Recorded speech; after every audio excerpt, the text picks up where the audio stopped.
Selamat pagi Pak. Pagi. Terima kasih sudah meluangkan waktunya untuk saya mewawancarai Bapak. Ya, terima kasih juga karena ini adalah perlu juga untuk adik. Ya, adik apa Ibu ya. Andos. Tapi bagaimana kabarnya Pak? Baru Ya, nanya kabar. saja. Ya. Tetap segini aja. Pak, ini Tiang ada tugas wawancara, mewawancarai beberapa kepala sekolah, termasuk Bapak salah satunya, terkait keputusan-keputusan yang Bapak ambil selama ini sebagai pemimpin sekolah. Ya Pak, Ya. Untuk yang pertama Pak, selama ini bagaimana Bapak dapat mengidentifikasi kasus-kasus yang merupakan dilema etika atau bujukan moral Pak Mendan Pak? Ya, memang banyak sekali yaitu kasus-kasus yang merupakan suatu dilema baik bagi kita mengambil suatu keputusan di sekolah maupun bagi daripada orang bersangkutan, seperti misalnya Bapak itu guru ataupun pegawai yang di sini. Banyak sekali memang kasus-kasus yang seperti itu merupakan suatu dilema bagi dia ataupun sekolah. Ya, seperti misalnya guru kita itu adalah banyak juga yang terlibat di masyarakat, baik dia itu sebagai aparat masyarakat ataupun pamong-pamong masyarakat, dan juga dia itu adalah sebagai guru di sini, maka banyak tugas-tugas yang dia lakukan di masyarakat juga, demikian juga di sekolah. Sehingga di sini kita adalah bagaimana kita mengarahkan guru itu biar bisa mengambilnya kedua-duanya.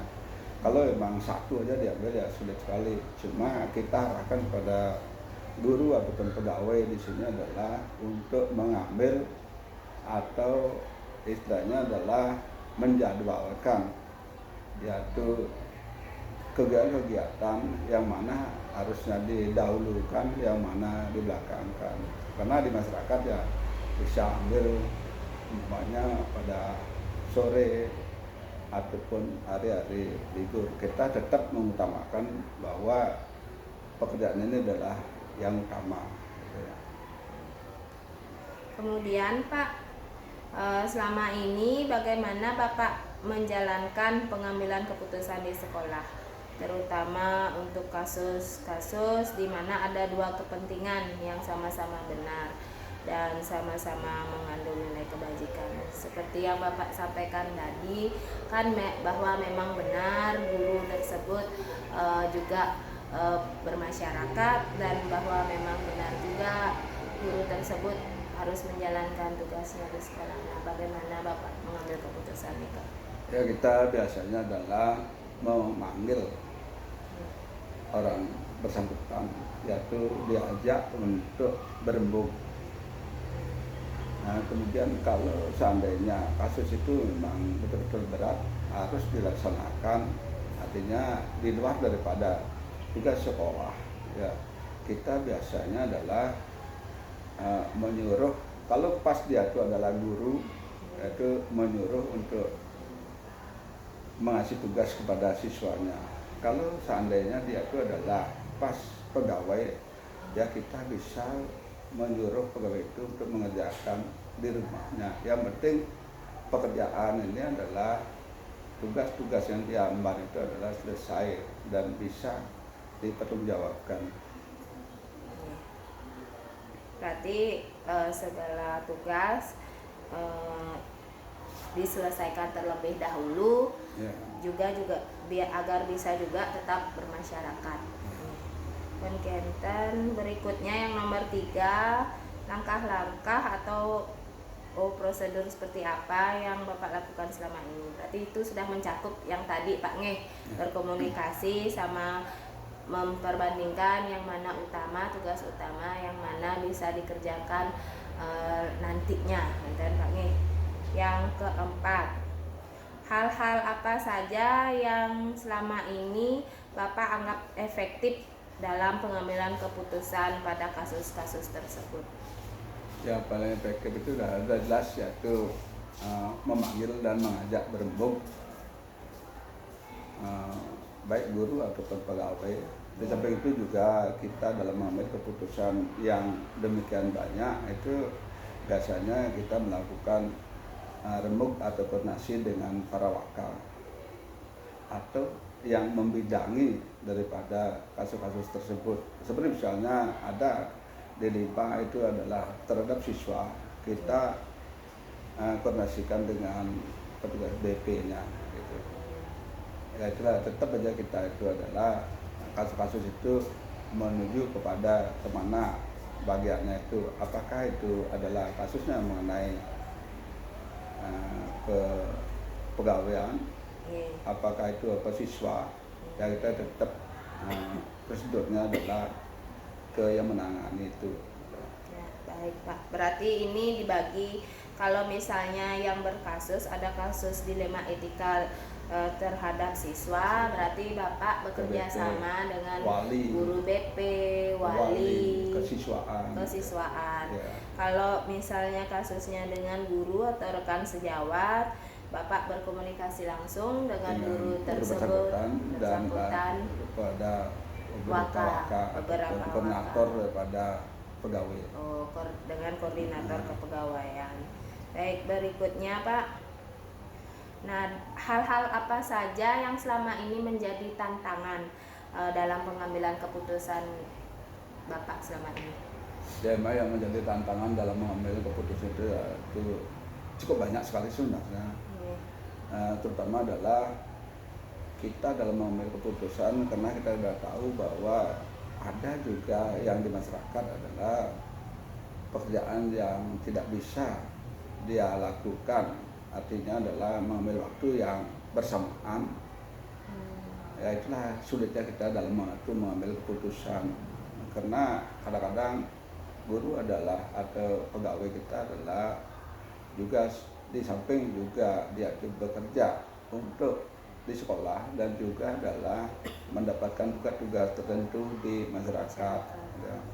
Ya itulah sulitnya kita, sehingga kita sangat sulit dalam mengambil suatu keputusan, tapi kita tetap aja yaitu menimbang-nimbang mana sih yang paling utama untuk dijalankan, apakah di masyarakat ataupun di sekolah. Tapi tetap aja saran saya adalah utamakan dulu tugas pokok kita aja. Ya. Berarti yang menjadi tantangan selama ini jika ada guru tersebut memang tugasnya di masyarakat tidak bisa digantikan, harus tetap berjalan, tapi di sekolah juga memang kehadiran beliau memang diharapkan. Berikutnya Pak, apakah Bapak memiliki jadwal tertentu untuk dalam penyelesaian kasus dilema etika? Apakah langsung diselesaikan di tempat atau memilih jadwal untuk menyelesaikannya? Ya kadang-kadang tergantung daripada kasusnya dilema yang kita hadapi. Ya seperti misalnya kalau memang itu adalah siswa yang bermasalah, ya kadang kita lakukan dulu misalnya permasalahan itu kita langsung kita pecahkan. Tetapi kalau masalahnya itu lebih besar lagi, ya kita menunggu jadwal, minimal adalah kedatangan daripada orang tuanya, biar orang tuanya tahu bagaimana sih kasus daripada anaknya tersebut. Artinya di sini adalah menunggu kedatangan daripada orang tua, minimal di sini adalah 2 atau 3 hari gitu, untuk menyelesaikan masalahnya gitu. Itu untuk siswa. Kalau ini Pak, rekan sejawat guru? Kalau rekan sejawat biasanya kalau di ini ya kebetulan tidak ada yang begitu besar kasusnya dan membandel juga tidak begitu ada, tapi kita lakukan secara langsung saja.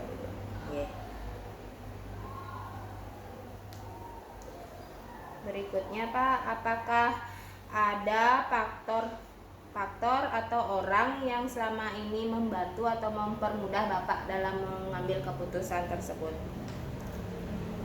Ya udah jelas itu adalah dalam suatu keputusan, karena sifat kita adalah remuk dan koordinasi dengan teman-teman, baik itu adalah dari wakal-wakal kami, termasuk juga humas yang banyak kita membantu dalam pemecahan masalah. Apalagi humas itu adalah guru yang sudah agak senior dan banyak mengetahui seluk-beluk daripada SMP 1 Manggis, sehingga kami sering sekali yaitu untuk pemecahan masalah itu kami lakukan dengan humas terutama dan juga teman-teman yang lain. Ya itulah sebenarnya yang membantu baik dari wakal maupun dari koordinator atau teman-teman yang lebih senior. Nah, dari Bapak selama niki, ini yang terakhir Pak pertanyaannya. Dari Bapak selama ini mengambil keputusan, kira-kira pembelajaran apa yang Bapak bisa petik dari hal tersebut, dari pengalaman tersebut? Ya sebenarnya pengalaman itu adalah cukup banyak, yaitu bagaimana kita mengetahui daripada karakter daripada masing-masing individu. Karena selama ini kita sebetulnya adalah belum begitu tahu yaitu masing-masing karakter daripada individu itu, sehingga kita di sini karena kita berkecimpung terhadap orang banyak dan artinya di sini adalah kita membawai orang yang cukup banyak, kita tahu yaitu karakter daripada individu itu kita lebih banyak tahu gitu. Oh ini gini karakternya, oh ini gini. Lebih mengenal berarti lebih mengenal masing-masing individu. Ada hal yang lain lagi Pak? Pak cukup. Yang lain lagi mungkin terutama di sini adalah terhadap siswa. Banyak sekali siswanya itu sekarang sepertinya seperti kita dulu lah. Artinya lebih arogan, lebih sulit untuk diatur dan dikit-dikit mengadu gitu. Dikit aja dia mengadu pada orang tuanya sehingga orang tuanya datang ke sini gitu. Ya itulah dilema yang lain. Nah, kita berpikiran bahwa itu adalah anak-anak kita sama dengan anak-anak kita sendiri walaupun dia siswa. Tapi bagaimana kita memarahi, tapi ya anak-anak kadang-kadang begitu udah dikit-dikit aja sudah mengadu gitu. Itulah dilema yang lain. Respon orang tua ketika mendapat aduan dari anaknya bagaimana selama ini Pak? Ya kita di awalnya kan memang orang tua tuh kadang-kadang ada beberapa orang tua yang mungkin dia hanya istilahnya pengetahuannya kurang dan sebagainya, begitu dia terima aja pemasukan daripada anak-anaknya, sehingga begitu dia ke sekolah ya kita jelaskan bagaimana anaknya tersebut, sehingga nantinya responnya itu ya kebalik jadinya. Yang berawalnya dia tuh marah, jadinya dia sangat berterima kasih kepada kita karena kita selaku kepala sekolah juga peduli terhadap anak-anak yang ada di SMP 1 Manggis gitu. Artinya responnya itu ya kita memarahi dan memberitahu anaknya itu walaupun di awalnya adalah mengadu yang bukan tuh, tapi udah ke sekolah kita bersyukur sekali tahu jadinya bagaimana anaknya itu di sekolah, sehingga responnya ya menjadi sangat baik sekali. Lebih baik. Respon orang tua menjadi lebih menerima karena Bapak sudah berkomunikasi menjelaskan keadaan yang terjadi di sekolah. Baik Pak, terima kasih banyak Niki atas waktu Bapak bersedia saya wawancarai 8 pertanyaan ini. Semoga kedepannya kita ada waktu lagi Pak berbincang-bincang. Mari Pak, terima kasih.